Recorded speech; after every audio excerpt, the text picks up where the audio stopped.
بسم الله الرحمن الرحيم. الحمد لله رب العالمين والعاقبة للمتقين والصلاة والسلام على أشرف الأنبياء والمرسلين. أما بعد فأعوذ بالله من الشيطان الرجيم. بسم الله الرحمن الرحيم. إن عدة الشهور عند الله 12 شهرا صدق الله العظيم. ناظرین کرام السلام علیکم ورحمۃ اللہ وبرکاتہ۔ پروگرام جستجو میں دل کی اتھا گہرائیوں سے میں آپ میں سے ہر ایک کو خوش آمدید کہتا ہوں۔ امید کرتا ہوں آپ تمام احباب بخیر و عافیت ہوں گے، اور یہ دعا کرتا ہوں کہ اللہ کریم آج کی رات اور آنے والے دن کے ہر طرح کے شر سے آپ میں سے ہر ایک کی حفاظت فرمائے، اور اللہ رب العزت آج کی رات اور آنے والے دن کے ہر طرح کی خیر و برکت سے ہم سب کو حصہ نصیب فرمائے۔ جو زندگی گزر چکی ہے اس میں ہونے والی خطاؤں کو اللہ رب العزت معاف فرمائے، اور آئندہ آنے والی زندگی کو اللہ رب العزت ہر طرح کی بیماریوں، پریشانیوں، مصیبتوں، بے سکونیوں سے بچاتے ہوئے خیر و عافیت، صحت، تندرستی، سلامتی، ایمان، سکون اور انسانیت کے لیے منفعت والا بنائے۔ ناظرین کرام، ایک اور سال اپنے اختتام کے قریب آ پہنچا ہے، اور یہ ہجری سال کا جو سلسلہ ہوتا ہے ذی الحجہ کے اندر اپنے اختتام کو پہنچتا ہے۔ ذی الحجہ آخری مہینہ، اور پھر اس کے بعد محرم الحرام سے نئے سال کا آغاز ہو جایا کرتا ہے، تو چند ہی دن اس کے اندر باقی ہیں، اور اس مہینے کی اسلام کے اندر بڑی اہمیت ہے مختلف حوالوں سے۔ تو آج میں انشاءاللہ کچھ اسی کی مناسبت سے کچھ دعائیں بھی آپ کو سکھلانے کی کوشش کروں گا کہ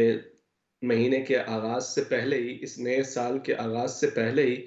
آپ یہ دعائیں یاد کرنے کی کوشش کریں، ان کو سیکھ لیں، اور پھر نئے سال کے آغاز سے بالکل ابتدا کے اندر بھی، اور پھر پورا سال اگر آپ ان دعاؤں کو اپنی زندگی کا ایک حصہ بنا لیں گے تو انشاءاللہ اس کی برکات اللہ رب العزت آپ کو عطا فرماتا رہے گا۔ کہ دعا کے بارے نبی کریم صلی اللہ علیہ وسلم نے فرمایا کہ دعا سلاح المؤمن، دعا مومن کا ہتھیار ہے،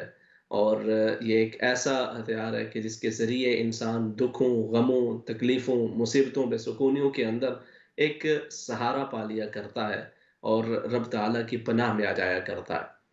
تو اس لیے انشاءاللہ ان دعاؤں کا ذکر کریں گے، مگر اس سے قبل تھوڑی سی بات اس حوالے سے ہو جائے کہ اس مہینے کی حرمت اور اس کی اہمیت کیا ہے۔ اللہ رب العزت نے قرآن حکیم کے اندر ارشاد فرمایا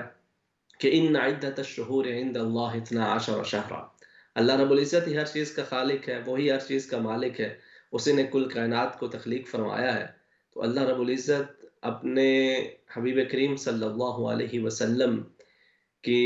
امت کو قرآن حکیم کے ذریعے یہ بتا رہا ہے کہ تمام کائنات کو میں نے تخلیق فرمایا، پوری انسانیت کے لیے یہی پیغام ہے کہ پوری انسانیت کو اللہ رب العزت نے تخلیق فرمایا، اور جو کچھ بھی زمین اور آسمان کے اندر ہے سبھی کچھ اللہ رب العزت نے تخلیق فرمایا۔ تو اسی طرح سے پھر یہ دن اور راتیں، یہ بھی اللہ رب العزت ہی کی تخلیق کا ایک حصہ ہے، اور اللہ رب العزت نے انہیں تخلیق فرمایا ہے۔ تو اب ان دنوں اور راتوں میں سے کچھ دنوں، راتوں، مہینوں اور ایام کو اللہ رب العزت نے بطور خاص فضیلت عطا فرمائی ہے۔ جیسے ایک تو رمضان المبارک کا مہینہ ہوتا ہے، اس مہینے کی ایک اپنی فضیلت ہے، اپنی اہمیت ہے، کہ اس کو خاص طور پہ اللہ رب العزت نے قرآن حکیم کے اندر نام کے ساتھ ذکر فرمایا، شہر رمضان الذی انزل فیہ القرآن، اور اسی طرح سے پھر اس کے اندر جو لیلۃ القدر ہے اس کا تذکرہ بھی اللہ رب العزت نے قرآن حکیم کے اندر فرمایا۔ تو اس مہینے کی ایک اپنی انفرادی شان اور عظمت ہے۔ مگر پھر اسی طرح سے جو باقی کے مہینے ہیں، اور یہ پورے 12 مہینے انہی میں سے جو 4 مہینے ہیں ان کو نبی کریم صلی اللہ علیہ وسلم نے ان کا نام بتلا دیا، اور اللہ رب العزت نے قرآن میں ان کی طرف اشارہ فرما دیا کہ منہا اربعۃ حرم۔ یہ جو 12 مہینے ہیں ان میں سے 4 مہینے حرمت والے ہیں، جن کا ایک خاص احترام ہے، اور یہ احترام قبل از اسلام جو اہل عرب تھے ان کے اندر بھی یہ پایا جاتا تھا۔ ان مہینوں کے اندر وہ اپنے جنگ و جدال سے باز آ جایا کرتے تھے، رک جاتے تھے، لیکن وہ اس کے اندر یہ کر دیا کرتے کہ جیسے اپنے وقت اور ضرورت کے مطابق اس کے اندر چینجنگ لے آیا کرتے تھے۔ ابھی جنگ کرنے کا جی چاہ رہا ہے اور جنگ کا ماحول بنا ہوا، تو وہ کہتے ہیں کہ محرم آگے ہوگا، ذی الحج کو آگے کر دیتے، حرمت والے مہینوں کے اندر وہ اس طرح سے تبدیلی کر دیا کرتے۔ لیکن اللہ رب العزت نے فرما دیا کہ حرمت والے مہینے یہی 4 ہیں، اور ان 4 مہینوں کے اندر خاص طور پر اہتمام کرو کہ اپنے جانوں کے اندر ظلم نہ کرو۔ اب یہ کون کون سے، ہم نے ابھی یہ ذی الحجہ کے آغاز کے اندر اس کی حرمت کے حوالے سے بات کی، اور نبی کریم صلی اللہ علیہ وسلم نے اس کے اندر جو اہمیت کے دن ہیں ان کا تذکرہ فرمایا، اور اس کے فضائل اور اس کے اندر کی جانے والی عبادات اور ذکر اذکار ان کا تذکرہ فرمایا۔ اسی طرح سے محرم الحرام بھی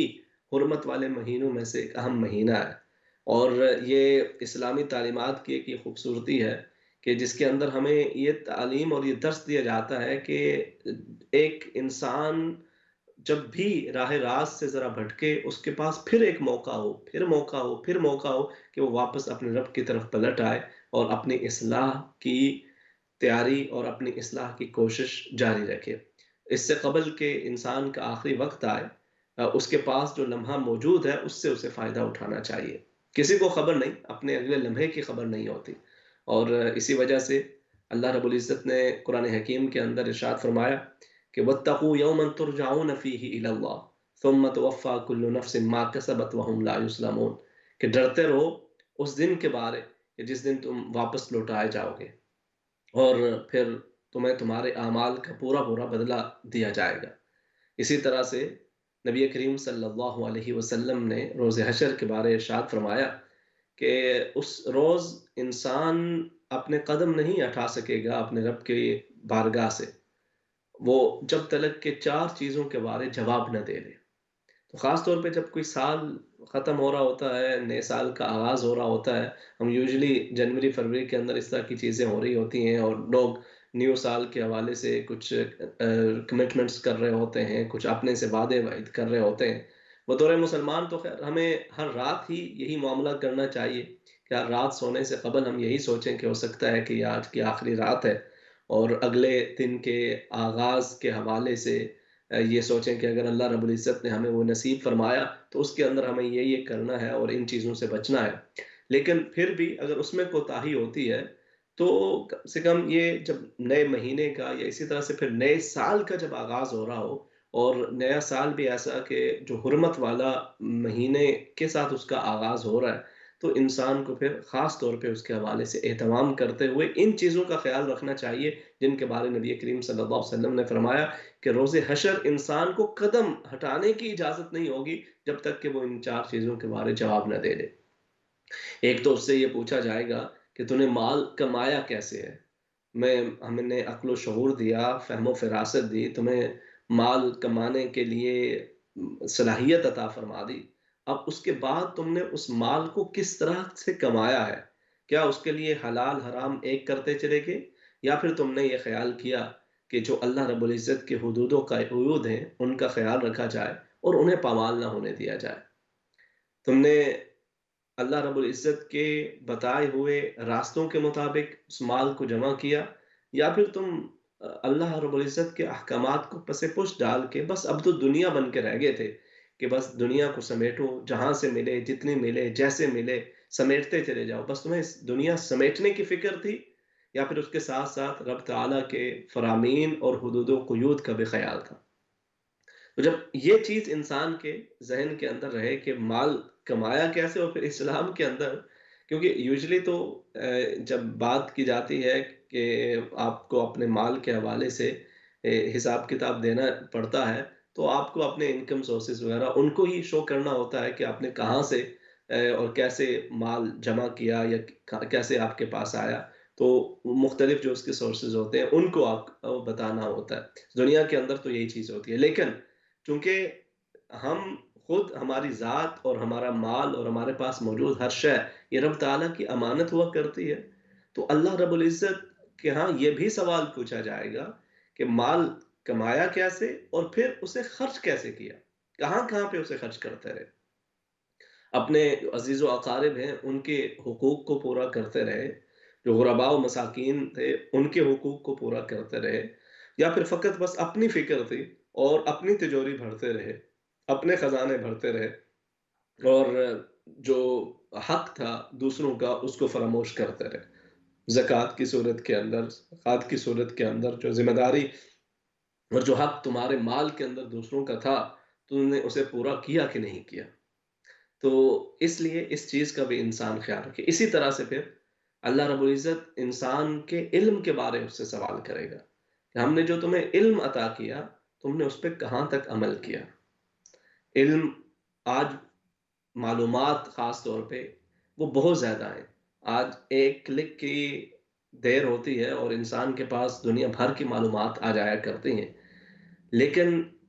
ان معلومات کے مطابق اور پھر خاص طور پہ اس علم کی روشنی میں کہ جو تمہیں حاصل ہوا تم نے اس پر عمل بھی کیا کہ نہیں کیا، یا بس فقط اس کو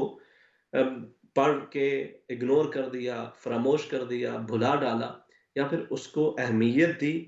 اور اس کے مطابق پھر عمل بھی کیا.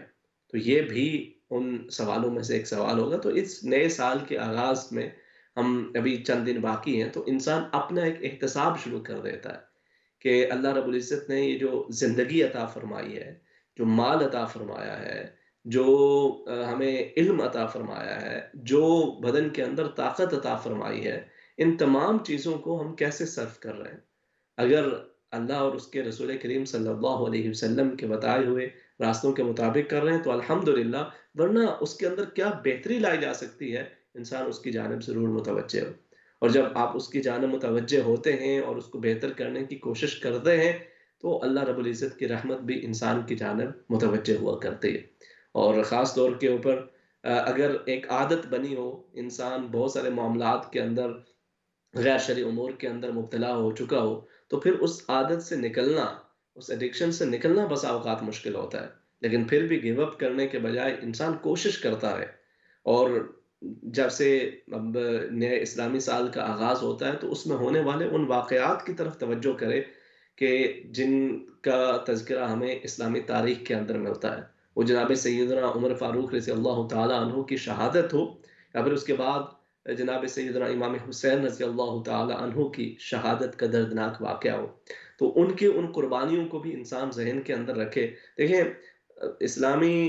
جو سال ہے یا ہجری جو سال ہے، اس کا اختتام ہوتا ہے تو بھی قربانی کے اوپر ہو رہا ہے. نہایت اس کی اسماعیل، اور اس کے اندر جو یعنی سال کا اختتام ہوا تو جناب سیدنا اسماعیل علیہ السلام کی قربانی کا ہم تذکرہ کر رہے ہیں. اور پھر جو نیا سال شروع ہو جاتا ہے اس کے اندر بھی ہم ایک عظیم قربانی جو حضرت عمر فاروق رضی اللہ تعالی عنہ نے دی، یا اسی طرح سے امام حسین رضی اللہ تعالی عنہ کی وہ عظیم ترین قربانی جو کربلا کے میدان کے اندر آپ نے پیش کی اپنے فیملی ممبرز کے ساتھ، اہل بیت اطہار رضوان اللہ تعالی علیہم اجمعین کے افراد کے ساتھ. تو اس قربانی کو بھی انسان جب ذہن میں رکھے تو پھر اپنی جو خواہشات نفسانی ہیں ان کو قربان کرنا اسے آسان معلوم ہوگا، اور ان کے اندر، اس کے دل کے اندر یہ ہمت، یہ جذبہ پیدا ہوگا کہ وہ اس کے لیے کچھ نہ کچھ کر سکتا ہے، اور اگر وہ ایک قدم اٹھائے تو اللہ رب العزت اس کے لیے آسانی فرما سکتا ہے. یہی چیز ہے کہ اس موقع کے اوپر انسان ان قربانیوں کو بھی ذہن میں رکھے، اور انشاءاللہ ہم آنے والے پروگرامز کے اندر اس کا تذکرہ کرتے رہیں گے. اور اس کے ساتھ ساتھ پھر یہ جو ماہ محرم الحرام ہے، یہ چونکہ حرمت والے مہینوں میں سے بھی ایک مہینہ ہے، اور پھر اس کے ساتھ ساتھ اس کو یہ کہا جاتا ہے شہر اللہ، اس کی نسبت اللہ کی طرف بطور خاص کی جاتی ہے. جیسے ہے نا خانہ کعبہ ہے تو اس کو خاص طور پہ کیا کہا جاتا ہے؟ بیت اللہ، اللہ کا گھر. مسجد کے حوالے سے بھی اس کی نسبت اللہ کی طرف کی جاتی ہے، بیت اللہ، اللہ کا گھر. اسی طرح سے قرآن حکیم ہے کتاب اللہ، اللہ کی کتاب. اسی طرح اس مہینے کی نبی کریم صلی اللہ علیہ وسلم نے خاص طور پہ نسبت وہ اللہ رب العزت کی طرف فرماتے ہوئے ارشاد فرمایا شہر اللہ المحرم، کہ یہ اللہ کا مہینہ محرم الحرام ہے. تمام کائنات رب تعالیٰ ہی کی ہے، لیکن جب کسی چیز کی خاص طور پر نسبت اس کی طرف کی جاتی ہے تو اس چیز کی عظمت، اس چیز کی اہمیت کو اجاگر کیا جاتا ہے کہ اس چیز کا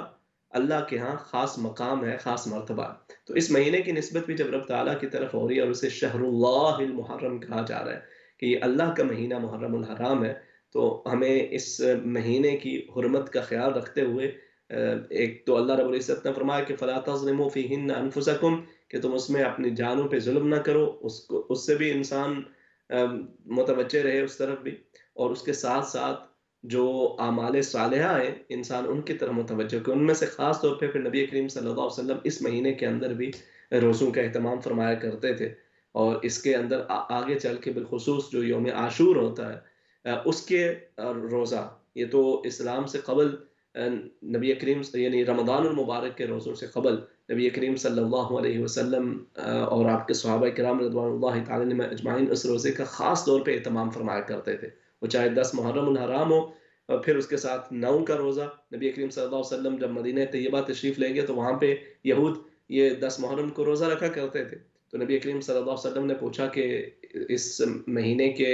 اندر اس 10 تاریخ کو روزہ رکھنے کی کیا وجہ ہے؟ تو انہوں نے کہا کہ جناب موسیٰ علیہ السلام کو اللہ رب العزت نے اس روز فرعون اور اس کے لشکریوں پہ فتح عطا فرمائی تھی، تو ہم اس شکرانے کے طور پہ روزہ رکھتے ہیں۔ انہوں نے بھی روزہ رکھا تھا، ہم بھی اسی شکرانے کے طور پہ روزہ رکھتے ہیں۔ تو نبی کریم صلی اللہ علیہ وسلم نے فرمایا کہ ہمارا ان کے ساتھ زیادہ تعلق ہے، ہم زیادہ اس بات کے مستحق ہیں کہ ہم بھی اس دن روزے کا اہتمام کریں۔ اور پھر نبی کریم صلی اللہ علیہ وسلم نے فرمایا کہ اگلے سال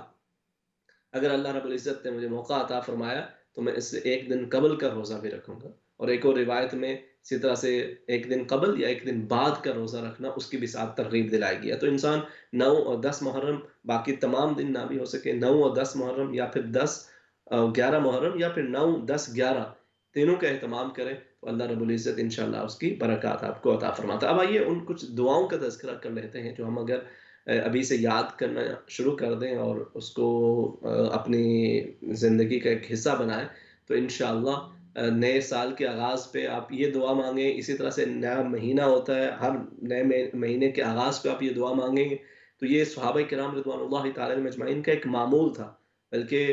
بیان کیا گیا کہ یہ صحابہ کرام اس دعا کو اسی طرح سے سیکھتے سکھاتے تھے جیسے وہ قرآن حکیم کی تعلیم کو حاصل کیا کرتے تھے۔ تو اس کے اندر وہ پوری ایک برکت اور سلامتی کی دعا شامل ہو جاتی ہے، تو آپ اس دعا کو ساتھ ساتھ میرے ساتھ بول کے سیکھ بھی سکتے ہیں انشاءاللہ۔ اور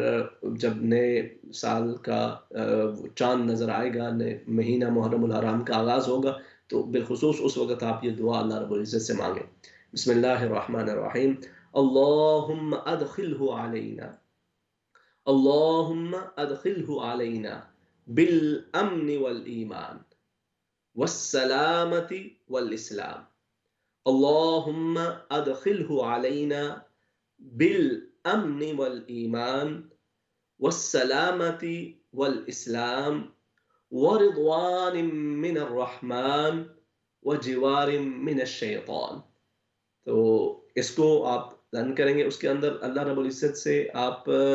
یہ دعا مانگ رہے ہیں کہ الہ العالمین یہ جو نیا مہینہ نیا سال جس کا آغاز ہو رہا ہے اس کو میرے لیے امن و امان والا بنا دینا، سلامتی والا بنا دینا، اور اس مہینے اس سال کے اندر مجھے تو اپنی رضا عطا فرمانا اور شیطان کے شر سے مجھے محفوظ رکھنا۔ تو بڑی جامع دعا ہے، آپ اس دعا کو یاد کریں اور اللہ کے حضور ویسے اپنی زبان کے اندر بھی انسان یقیناً مانگ سکتا ہے، مگر انہی الفاظ کے ساتھ مانگی جائے کہ جو نبی کریم صلی اللہ علیہ وسلم کے صحابہ کرام سے منقول ہے تو اس کی مزید برکات بھی ساتھ شامل ہو جاتی ہیں۔ تو اللہم ادخلہ علینا بالامن والایمان والسلامة والاسلام ورضوان من الرحمن وجوار من الشیطان۔ یہ آپ اللہ رب العزت سے مانگیں، اللہ رب العزت آپ کے لیے بھی آپ کے گھر والوں کے لیے بھی اسے خیر و برکت کا ذریعہ بنائے۔ پھر اسی طرح سے ایک اور دعا جو ہر روز انسان کو مانگنی چاہیے، نبی کریم صلی اللہ علیہ وسلم نے فرمایا کہ جو شخص صبح کے وقت 3 مرتبہ یہ مانگ لے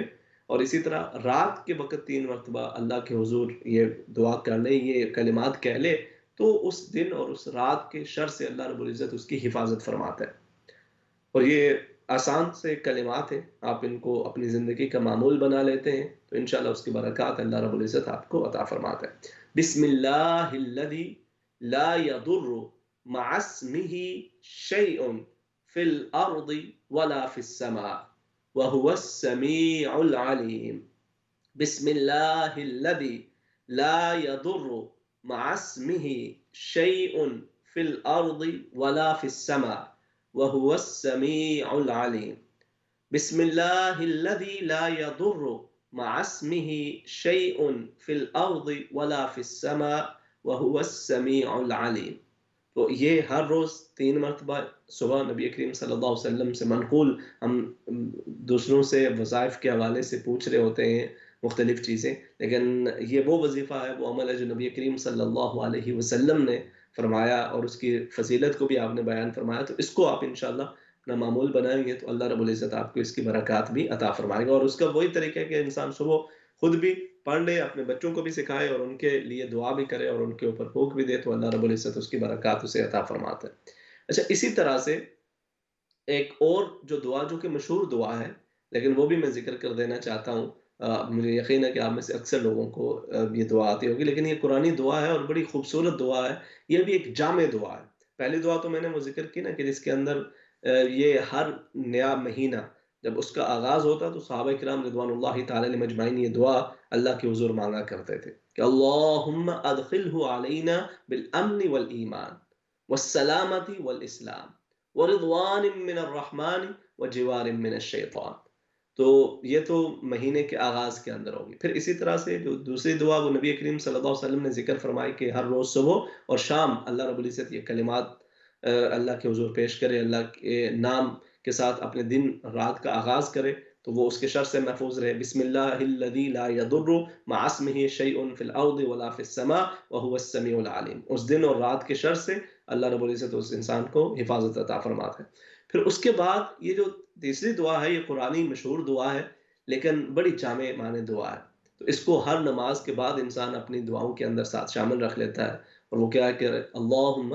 اللہ کے حضور، جس سے اللہ رب العزت نے قرآن حکیم کے اندر اس کو ذکر کیا کہ کچھ لوگ تو وہ ہیں کہ جو یہ دعا کر رہے ہوتے ہیں. دیکھیں اس کے اندر یہ بڑی خاص بات ہے. فرمایا کہ کچھ لوگ وہ ہیں کہ جو یہ دعا کر رہے ہوتے ہیں کہ ربنا آتنا فی الدنیا، الہ العالمین ہمیں بس دنیا عطا فرما دے. ان کی زندگی کا مطمع نظر، ان کی ساری کوشش، ساری کاوش کا مقصد مطمع نظر بن کے رہ جاتا ہے کہ دنیا انہیں حاصل ہو جائے، دنیا کو وہ سمیٹ لیں. فرمایا من یقول ربنا آتنا فی الدنیا وما له فی الآخرۃ من خلاق. جو رب سے فقط دنیا مانگ رہا ہے ہو سکتا ہے اسے دنیا مل ہی جائے لیکن آخرت میں پھر اس کے لیے کوئی حصہ نہیں ہوگا. ما له فی الآخرۃ من خلاق. اور پھر کیا مانگے باری تعالیٰ؟ میں پھر انسان یہ رب سے مانگ رہا ہو کہ ربنا آتنا فی الدنیا حسن، الہ العالمین میں دنیا کے اندر بھی بھلائی عطا فرما، وفی الآخرۃ حسنہ، فقط دنیا پہ آ کے بات ختم نہ ہو جائے بلکہ وفی الآخرۃ حسنہ، آخرت کے اندر بھی بھلائی عطا فرما، وقنا عذاب النار، اور اے ہمارے رب ہمیں عذاب جہنم سے نجات عطا فرما، اس سے پناہ عطا فرما، اس سے ہمیں بچا لے. تو اس دعا کے اندر آپ دیکھیں گے کہ ایک یہ بھی اشارہ ہے کہ انسان کی جد و جہد کا ایک حصہ وہ دنیا کے لیے ہو اور مزید جو باقی دو حصے ہیں وہ آخرت کے حوالے سے ہوں. زیادہ اس کی توجہ وہ آخرت کے حوالے سے ہو، مگر اس کا یہ مقصد نہیں کہ وہ دنیا کو بالکل فراموش کر دے. دنیا کی طرف بھی توجہ ہو ایک حصہ، مگر زیادہ توجہ آخرت کے امور کی طرف رہے. ایسا نہ ہو کہ دنیا کی بھاگ دوڑ میں وہ آخرت کو فراموش کر دے. ہمارے یہاں بدقسمتی یہ ہوتی ہے کہ ہماری ساری یا اکثر جد و جہد وہ دنیا کے لیے ہوتی ہے اور آخرت کے معاملات میں ہم کہتے ہیں بس تھوڑا بہت بھی کافی ہے، اتنا ہی کافی ہے، چل جائے گا. تو اگر ہم اس کو الٹ کریں اور زیادہ توجہ اپنی آخرت کے امور کے اندر کریں تو اس کی برکت سے اللہ رب العزت دنیا کے امور کے اندر بھی انسان کو برکات عطا فرما دیتا ہے. آپ اپنا کاروبار بھی اگر کرتے ہیں، دکان پہ بیٹھے ہیں کاروبار بھی کرتے ہیں، تو اس کے اندر بھی آپ اس چیز کا خیال رکھتے ہیں کہ میں جو اللہ کے بتائے ہوئے راستے ہیں ان کے مطابق اپنے بزنس کو کروں، اپنے کاروبار کو کروں، اس میں حرام کی آمیزش نہ ہونے دوں. تو اس کے اندر آپ کو دونوں فائدے حاصل ہو رہے ہیں. آخرت کا فائدہ بھی، وہ آخرت میں بھی بہتری کا سبب بنے گا اور دنیا کے اندر بھی وہ آپ کے مال کے اضافے کا سبب بنتا چلا جائے گا. تو اللہ رب العزت یہ جو پچھلا سال یہ ہجری گزرا اس کے اندر ہماری جو کوتاہیاں ہیں اللہ رب العزت انہیں معاف فرمائے. امت مسلمہ کے جو مسائل ہر آئے وقت کے اندر اس میں اضافہ ہوتا چلا جا رہا ہے، کشمیر سے لے کر فلسطین تک، سیریا سے لے کر افغانستان اور یمن تک، اللہ رب العزت پوری امت مسلمہ کے لیے آسانیاں فرمائے. پاکستان کے اندر، بنگلہ دیش کے اندر، دنیا بھر کے اندر جہاں کہیں بھی مسلمانان عالم آباد ہیں، اور پوری انسانیت کے لیے رب تعالیٰ خیر فرمائے. اس نئے اسلامی سال کو ہمیں جہاں پہ اپنی فلاح و بہبود کے حوالے سے سوچنا چاہیے، اپنی دنیا اور آخرت کے حوالے سے سوچنا چاہیے، وہیں پر جب ہم امت مسلمہ کے حوالے سے سوچتے ہیں تو یہ بھی ہمارے اپنے لیے خیر و برکت کا ذریعہ بنتی ہے. حضرت عمر فاروق رضی اللہ تعالیٰ عنہ کی قربانی ہو یا جناب سیدنا امام حسین رضی اللہ تعالیٰ عنہ کا میدان کربلا کے اندر اپنے جانثاروں سمیت شہید ہو جانا ہو، یہ بھی ہمیں اس بات کا درس دیتا ہے کہ فقط اپنے لیے نہیں دوسروں کے لیے بھی انسان سوچے.